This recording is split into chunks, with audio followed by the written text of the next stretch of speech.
yoluna meçhitleri kurdurun. Köp sogaba alkışa eye bolun. Hak saylani, halk süyeni, kahraman, kahraman. Hacı arkadam, hacı serdarım. Hak saylani, halk süyeni, kahraman, kahraman. Hacı arkadam, hacı serdarım. Ah hacı arkadam, hacı serdarım.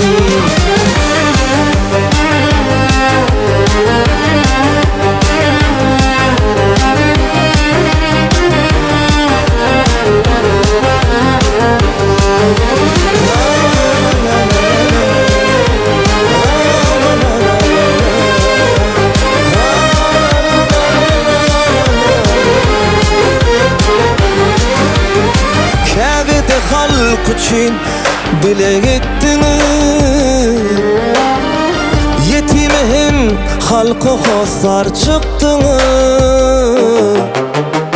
Bu yurt için ömrünüzü koydunuz canına. Hacı arkadam, hacı serdarım. Vatan için ömrümüzü koydunuz canına.